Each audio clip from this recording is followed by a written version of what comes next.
The house was silent, save for the faint ticking of the old grandfather clock. I sat beside her bed, the same bed where we'd spent 70 years together. My hands, wrinkled and trembling, held hers, paper-thin and cold.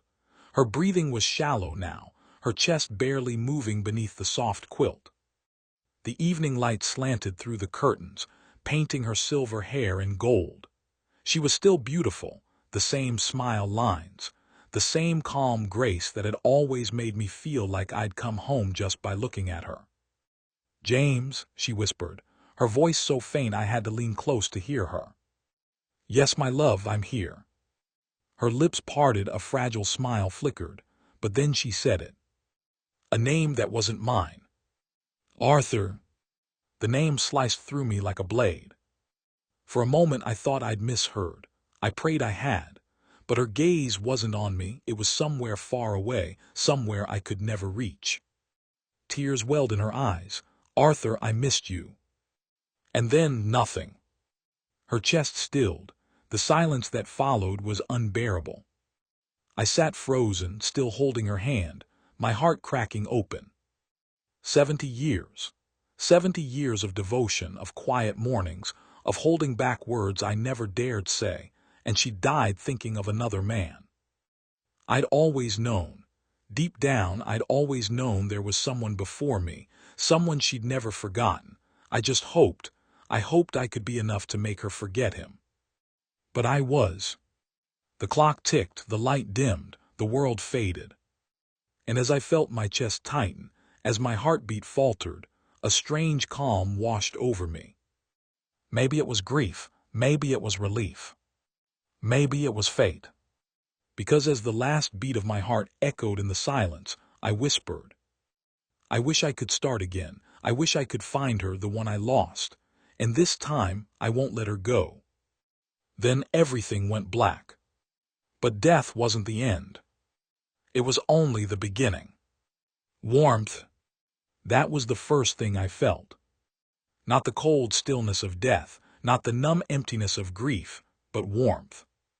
Sunlight, golden and soft, brushed across my face. A cool breeze stirred my hair. Birds sang somewhere nearby. I opened my eyes. For a moment I thought I was dreaming, or that I'd reached heaven. But then I saw the old oak tree. Its branches were strong and full of green leaves, the same tree I'd planted as a boy behind my parents' farmhouse. Except it wasn't old. It was young, alive, just like I was. I looked down at my hands. No wrinkles, no spots. My skin was firm and smooth. My heart, steady and strong, thumped in my chest. My lungs filled with air, sharp and clean. Panic flickered through me. What the hell? I stumbled to my feet and caught my reflection in the pond nearby. Dark hair, clear eyes. The face I hadn't seen in the mirror in half a century stared back at me. "I'm young." The words trembled out of me like a confession. I should have been terrified, but instead, something deep inside me stirred. A quiet, burning hope. Because if I was young again, if time itself had turned back, then maybe she was too. Not my wife, not the woman who died calling another man's name, but the one I'd lost long before her. The woman I'd spent a lifetime regretting. Her name rose in my mind like a whisper from the past. Lillian. The girl with sunlight in her hair and laughter that made the world brighter. My first love, my only love. The one I was too proud, too foolish to fight for. I remembered the day I let her go, standing in the rain as she walked away, her tears mixing with the storm, her voice breaking as she said, "Maybe in another life, James." And maybe this was that life. I didn't know how, I didn't know why. But I'd been given a second chance. I clenched my hands, feeling strength in my veins, the weight of destiny pressing on me. "I won't waste it this time," I whispered. "I'll find her and I'll make it right." The road stretched out before me, the same dirt road I'd walked as a boy, now bright with morning light. Every step felt like a promise.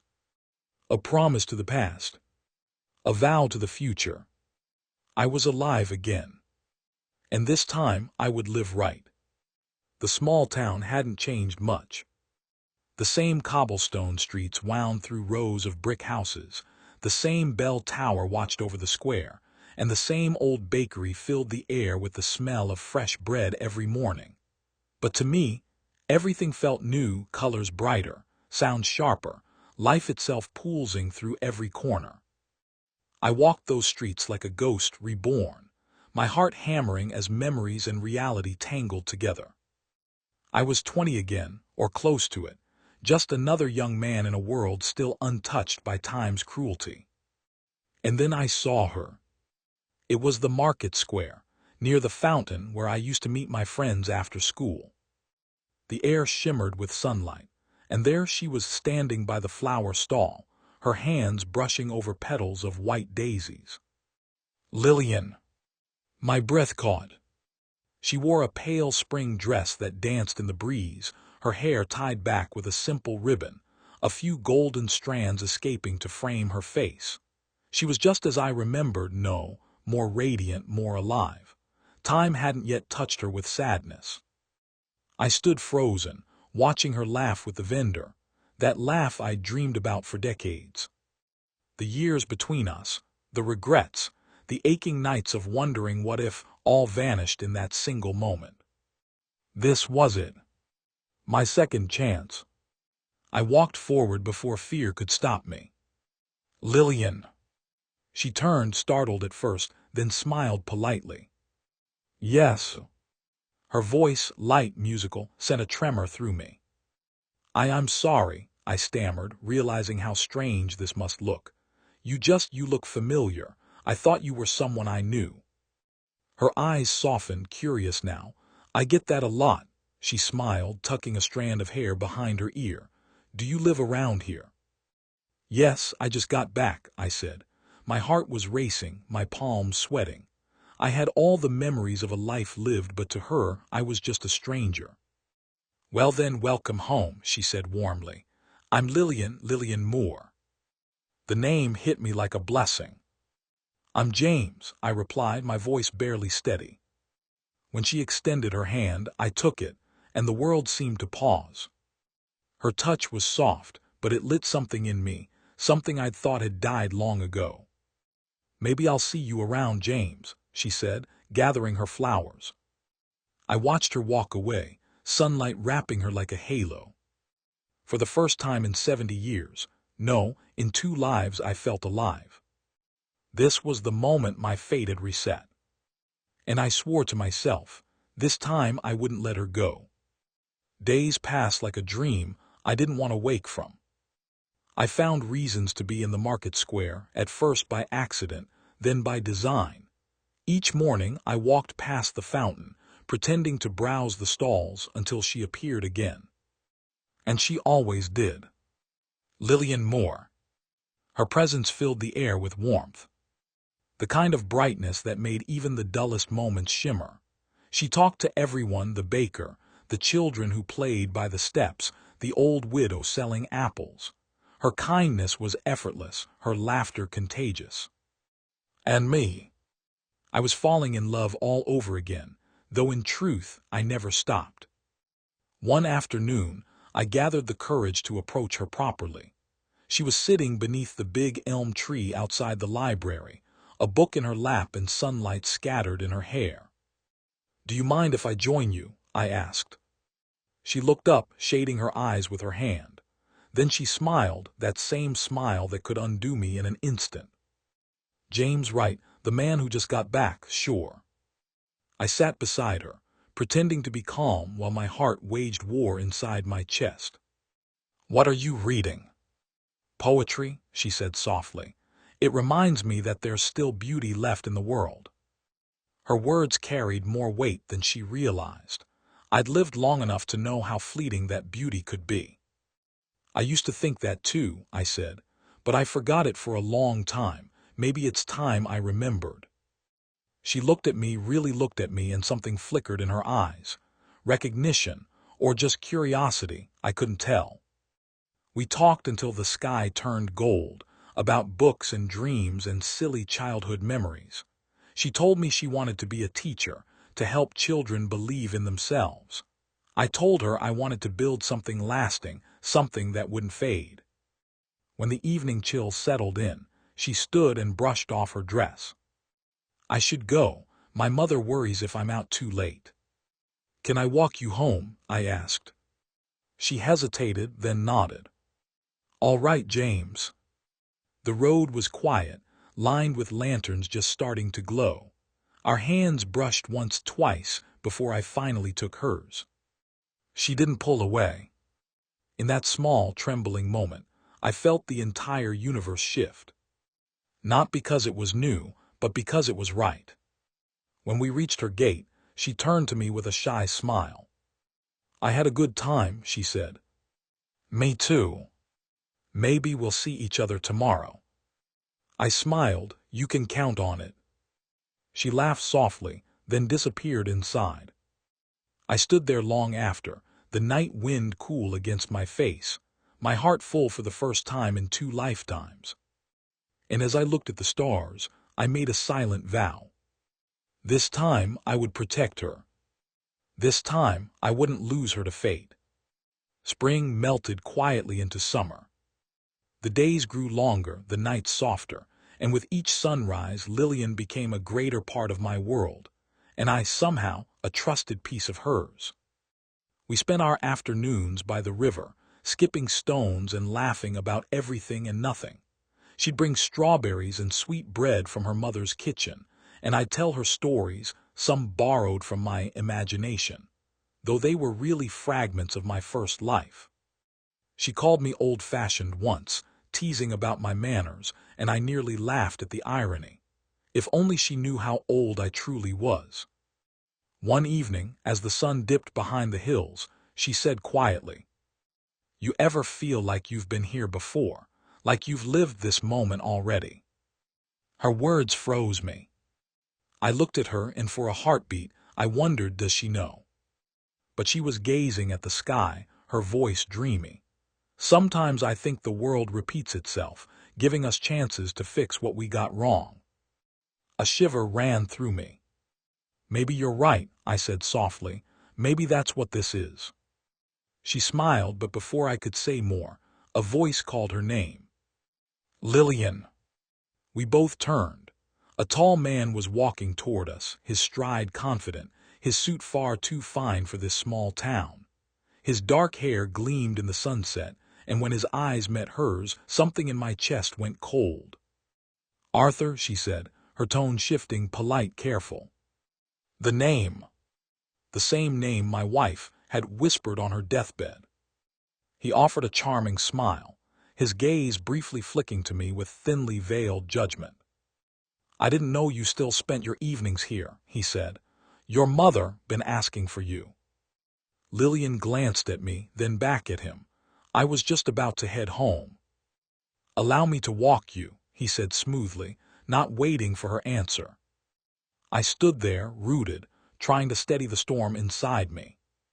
In my past life, I'd only heard the name Arthur as the ghost between my wife's lips. Now he stood before me, alive and real, stealing light from the woman I loved. Lillian turned to me apologetically. I'll see you tomorrow, James. I forced a smile. Of course. She hesitated a second longer, as if she wanted to say something more, but Arthur placed a hand on her back, guiding her away. I watched them disappear down the path, my fists tightening. Fate wasn't done testing me. This man, this Arthur, had taken her once. In one life, he'd haunted me to my grave. Not again. This time I had a second chance. And I would fight for it for her, even if destiny itself stood in my way. Sleep didn't come easily that night.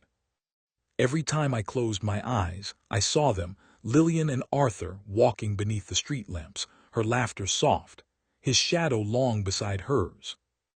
The same story was trying to repeat itself, thread by cruel thread. But I wasn't the same man anymore. Not the quiet, hesitant boy who'd let her slip away. Not the old husband who lived and died with someone else's name on his wife's lips. No. This time I knew the ending, and I was going to rewrite it. The next morning I found Lillian by the river again, sitting with her knees drawn close, eyes lost in the rippling water. Her usual brightness was dimmed. I sat beside her in silence for a while, the sound of the water filling the space between us. Finally, I said softly, "You didn't seem happy yesterday." She sighed. "It's complicated." "Arthur?" I asked before I could stop myself. Her head turned sharply. "How did you?" "You said his name when he arrived," I covered quickly. "Sorry, I didn't mean to pry." She hesitated, then let out a breath. "He's from my past. My family wants me to marry him. His father owns half the mills in the next town, and mine thinks that means security." "And what do you think?" She smiled sadly. "I think security isn't the same as happiness." I looked at her, the way the sunlight touched her cheek, the quiet strength in her voice. "You deserve both," I said. She met my eyes, and something in the air shifted. For a moment, she seemed to see something deeper in me, something she couldn't name but almost recognized. "James," she said quietly, "you talk like someone who's already lived a whole life." I swallowed. "Maybe I have." She laughed gently, but her gaze lingered. "You're strange, you know that." "Strange can be good." Her smile returned then, fragile but real. "Yes," she whispered, "sometimes strange is exactly what we need." We spent the rest of the day together, walking through wildflower fields, talking about dreams, about choices. Every word she spoke felt like a note in a song I'd been waiting my whole life to hear again. But as the sun began to sink, a shadow loomed on the horizon. Arthur's car, black and gleaming, appeared on the road. He stepped out, his expression calm but eyes sharp. "Miss Moore," he called, his voice smooth as silk. "Your mother was worried again. You didn't say you'd be out with company." Lillian stiffened beside me. "Arthur, please." He cut her off, his gaze sliding to me. "James, is it? You seem to enjoy other men's fiancées quite a bit." "She's not yours," I said evenly, "and she's free to decide her own company." His smile didn't reach his eyes. "We'll see about that." For a heartbeat, the world held its breath. The air thickened, 2 lifetimes of unfinished fate pressing down between us. Arthur turned away with a cold nod. "Come along, Lillian." She hesitated, and this time she didn't move. "I'll come home later," she said quietly. "Good evening, Arthur." The look on his face said it all: shock, then anger, then something far more dangerous. He walked off without another word, the gravel crunching beneath his boots. When he was gone, I turned to her. "That was brave." Her hand trembled slightly as she smiled. "Maybe I'm tired of letting others decide my story." I reached out, gently taking her hand in mine. "Then let's write a new one," I said. And though the wind was warm, a chill crawled down my spine, because I knew fate wasn't done testing how far I'd go to keep that promise. Summer faded into the crisp breath of autumn, and the leaves turned gold around us. Lillian and I grew closer with every passing day, our laughter echoing through the orchards, our stolen glances speaking the words neither of us dared to say aloud. The town began to talk, of course. Small towns always did. Whispers followed us through the market square, but for once I didn't care. After 2 lifetimes of silence, I was finally living the truth I'd buried so long ago. But not everyone shared that peace. Arthur's visits became more frequent. He'd appear in the distance, his car rumbling like thunder, his polished shoes striking the ground with purpose, always watching, always waiting. And then one night he came to my door. The knock was sharp, angry. When I opened it, the lamplight caught his face calm on the surface, but his eyes burned like stormlight. "James," he said, voice low, "we need to talk." I crossed my arms. "About Lillian, I'm guessing." "About you," he said, "and what you think you're doing." He stepped closer, invading the doorway. "You don't belong in her world. You're no one, a mechanic, a dreamer. a man who got lucky with a second glance. I can give her everything she'll ever need. I almost laughed. Everything but freedom. His jaw tightened. She doesn't understand what's best for her, but I do. I met his stare, unflinching. You can't own her, Arthur, and if you really loved her, you'd stop trying. For a moment the mask slipped, and I saw it, the same possessive fire that had ruined her once before. The same darkness that must have driven her, in my other life, into the kind of misery that made her whisper his name even at death's door. He leaned in, voice sharp as glass. Stay away from her, or you'll regret it.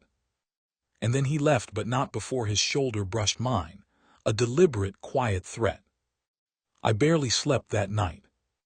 Not out of fear for myself, but for her, because I remembered too well how easily fate could turn joy into tragedy. The next day, I found her by the old oak tree near the schoolhouse. Her eyes were red from crying. Arthur spoke to your father, she said, her voice trembling. They've agreed to move the engagement forward.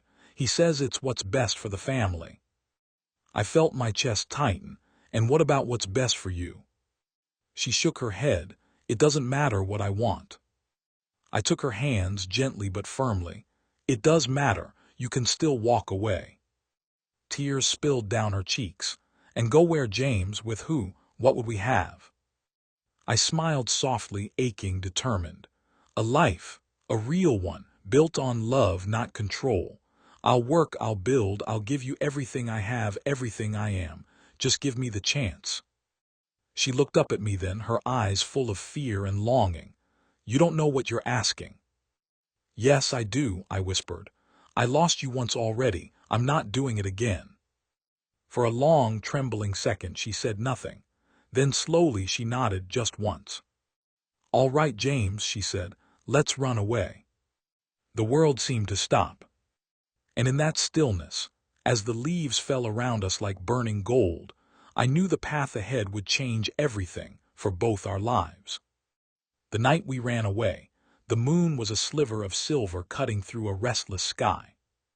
Lillian met me at the edge of town, where the dirt road disappeared into the dark fields. Her dress fluttered in the wind, a small suitcase clutched in her trembling hands. When she saw me, she smiled, frightened but certain. I almost didn't come, she whispered. But you did, I said, stepping closer. That's what matters. Her eyes shimmered. James, are we doing the right thing? I reached out, brushing her hair from her face. It's the only right thing I've ever done. For a moment, the world seemed to hold its breath. Just the sound of crickets, the whisper of the wind, and the two of us standing against the weight of everything trying to pull us apart. Then she took my hand. Let's go. We boarded a train before sunrise, heading north toward the coast. The car was nearly empty, the rhythmic clatter of the tracks lulling us into a fragile peace. Lillian leaned against my shoulder, her hand resting over mine. For the first time in both my lives, I felt free. We didn't speak much. Words felt too small for what we were doing. Every moment was both a promise and a prayer.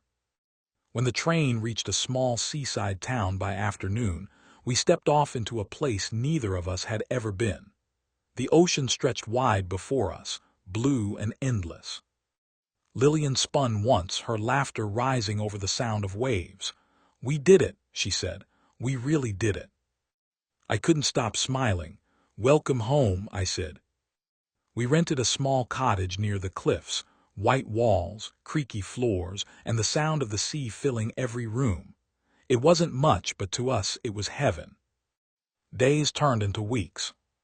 We found work, she at a small schoolhouse teaching children their letters, me helping repair boats at the dock. We lived simply, joyfully, stealing kisses in the rain and dancing barefoot by candlelight when the power went out. And every night, as she fell asleep beside me, I'd trace the curve of her hand and whisper silent thanks to whatever force had given me this second chance. But happiness, I'd learned, was never safe for long. It started with a letter. Folded neatly, slipped under the door one morning. No name on the front, just a seal. I broke it open, my stomach tightening. You can't hide forever. She belongs to me. Lay. The paper trembled in my hands. My pulse roared in my ears. James, Lillian's voice drifted from the kitchen. What's that? I forced a smile and crumpled the letter in my fist. Nothing important, I said, just junk mail. But inside, I knew fate wasn't done chasing us. Arthur had found our trail. And I was ready to do whatever it took to protect the life we'd built, even if it meant becoming someone I swore I'd never be again. The sea was restless that week. Waves crashed against the rocks with a fury that seemed to echo the unease rising in me. Lillian noticed, of course, she always did. You've been distant, she said one evening as we stood by the window watching lightning crawl across the horizon. Is something wrong? I wanted to tell her everything, about the letter, about Arthur's threat, about how I'd lived through all of this once before and how this time I refused to let her be taken. But how could I? How could I explain the impossible? I'm just tired, I lied. Work been hard. She nodded, though her eyes lingered on me longer than usual. We'll be all right, she said softly. We always are. Always. I wished she knew how much that word meant. The next day I saw him. Arthur. He stood at the harbor, his fine coat billowing in the sea wind, his expression calm, too calm. For a second, I thought it was my mind playing tricks on me. But when he turned and his gaze locked onto mine, the years between both our lives vanished like smoke. He smiled faintly. You really thought you could outrun me? My fists clenched. You don't belong here, Arthur. Leave us alone. He took a slow step closer, boots crunching against the wooden planks. She was mine, James. She was promised to me twice now, apparently. His voice dripped venom. And yet you keep interfering. The storm above deepened, thunder rolling like judgment. I won't let you hurt her again, I said, my voice low but steady. You had your chance, you wasted it. He laughed, bitter and cruel. You think this is about love? No, this is about fate, and fate doesn't change just because you wish it to. I stepped closer until we were nearly chest to chest. Then maybe I'll change it myself. Something flickered in his eyes, surprise, then rage. He swung first, a hard punch that cracked against my jaw. The pain was sharp, grounding, real. I hit back, years of regret and fury exploding through me. The fight was raw, desperate, rain pouring around us as the sky finally broke. People shouted in the distance, but I barely heard them. All I could see was the man who'd haunted 2 lifetimes of mine, the ghost who stole my peace, who stood between me and the only woman I ever truly loved. When it was over, we were both bloodied, panting. Arthur stumbled back, gripping his side, his pride more broken than his bones. This isn't over, he hissed, before staggering into the rain. I watched him disappear into the storm. Maybe it wasn't over, but I'd made my stand. When I returned home, drenched and trembling, Lillian rushed to me. James, what happened? I didn't answer. I just pulled her close, holding her as tightly as I could. Her heartbeat against mine was proof that this time, she was still here, still safe. I won't let anything take you away, I whispered into her hair. She looked up at me, confusion soft in her eyes. What do you mean? Nothing, I said, brushing her cheek. Just hold on to me. Outside, the wind howled through the night. But in that small house by the sea, we held each other against the storm, unaware that fate had one final twist waiting before our story could finally rest. The storm lasted all night. The wind screamed through the shutters, the waves hammered the cliffs, and the world outside our little cottage seemed to rage with all the fury of 2 lifetimes, worth of fate refusing to be undone. By morning the sea was calm again, but something inside me was. I woke before Lillian, her head resting against my shoulder, her breathing soft and even. For a long moment I just watched her, the rise and fall of her chest, the way a few golden strands of hair brushed her face. She was peace. She was my reason for fighting against destiny itself. And I knew, deep down, that peace never came without a price. When I stepped outside, the world was washed clean, wet cobblestones glistening in the dawn light, gulls circling the harbor, the air sharp with salt and new beginnings. I thought maybe, just maybe, Arthur had finally given up. But the sound of an engine behind me told me I was wrong. The black car rolled to a stop, its tires hissing against the damp ground. Arthur stepped out slowly, his coat fluttering in the wind, a dark bruise on his jaw where my fist had found him the night before. He wasn't smiling anymore. "I warned you," he said, voice raw. "You've taken everything from me twice now, and I can't let that stand." I stood my ground. "You didn't lose her to me, Arthur. You lost her to yourself, to what you became." His eyes glinted with something between pain and madness.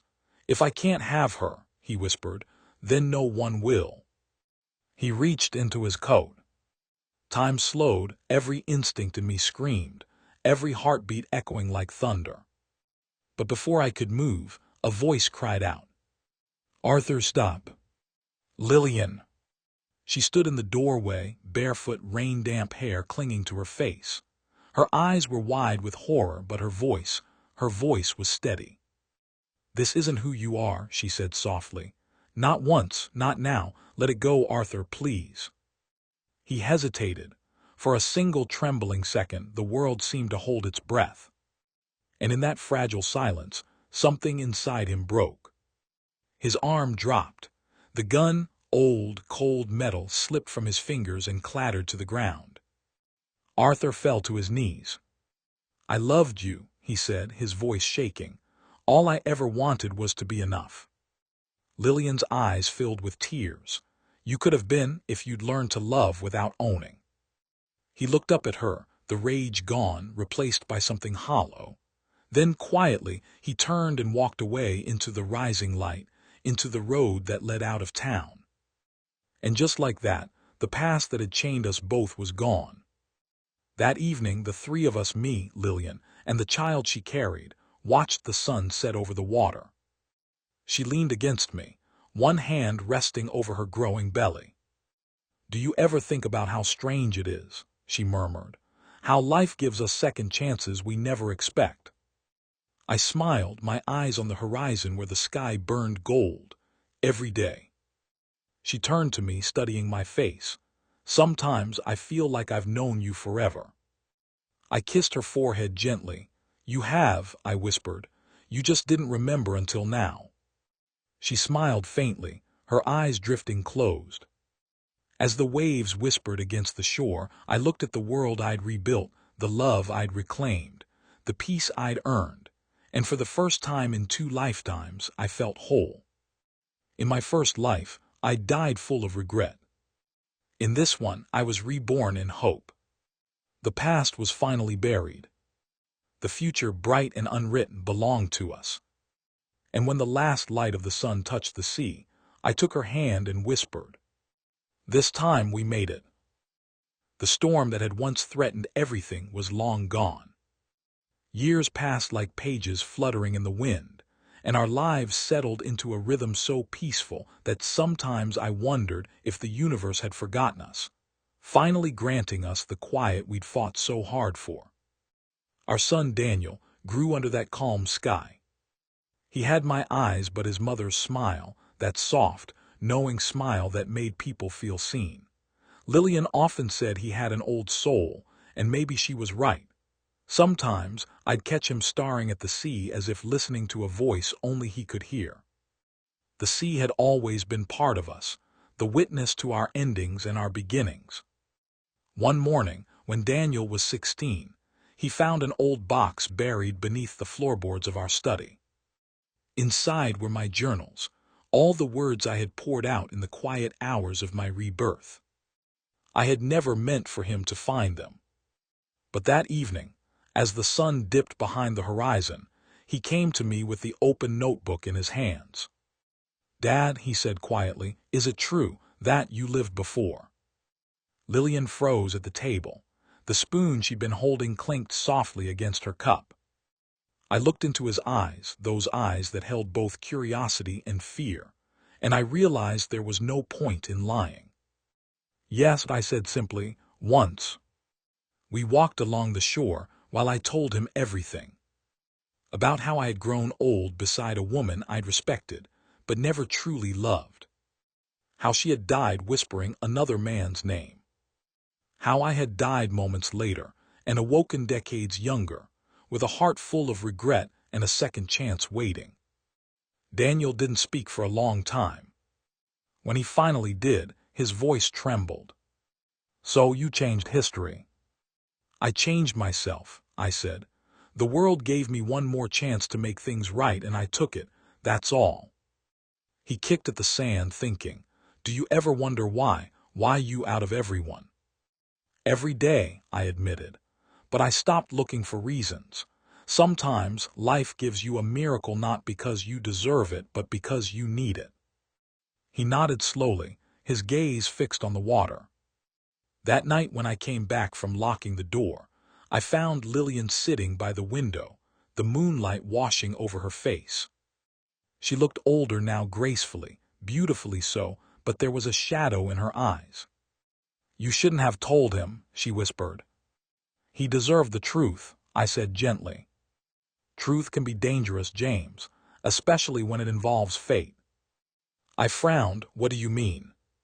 She turned to me, and for a heartbeat I saw something flicker behind her eyes, something ancient and knowing. "Do you think you're the only one who remembers?" she asked softly. The air in the room shifted. "What are you saying?" She smiled, sad, distant, like someone recalling a dream that hurt too much to wake from. "I remember the first life too. Not all of it, just pieces. The sound of rain on that night you died. The look in your eyes when I whispered another man's name. I thought it was just a dream I couldn't forget until you found me again. I couldn't breathe, you knew." "Not at first," she said. "But when I met you this time, when you looked at me like you'd been searching forever, I felt it. The weight of something we'd both lost." I took her hands in mine, my heart pounding. "Then you know this, everything we built, it's real." "Yes," she whispered, "that's what scares me." Over the next few days she grew quiet, thoughtful. I caught her standing by Daniel's door at night, watching him sleep, tears glimmering in her eyes. Then one morning, she handed me a sealed envelope. "If something happens to me," she said, "promise you'll give this to him when he's ready." "Lillian." "Promise me, James." I did, because love sometimes means agreeing to what you don't understand. 3 months later, she fell ill. It came fast, too fast. Doctors called it a sudden heart failure, but I knew it was something deeper, something cosmic. She smiled through the pain, her hand never leaving mine. "Don't be sad," she said softly. "We were never meant to live forever, only to love enough that it feels that way." And then she was gone. Just like that, the heartbeat that had anchored me through 2 lives went silent. After her funeral, Daniel stood beside me, pale and quiet. He held the sealed letter she'd left for him. I wanted to tell him not to open it yet, but he already was. Inside was a single page, her handwriting delicate but steady. "My dear son, if you're reading this, it means I've gone where your father once went, to that quiet place between endings and beginnings.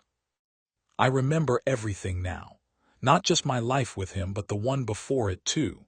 I remember the pain, the mistakes, the years we both wasted in silence. And I remember the moment he found me again, not as punishment, but as mercy. We were given 2 chances to learn one truth.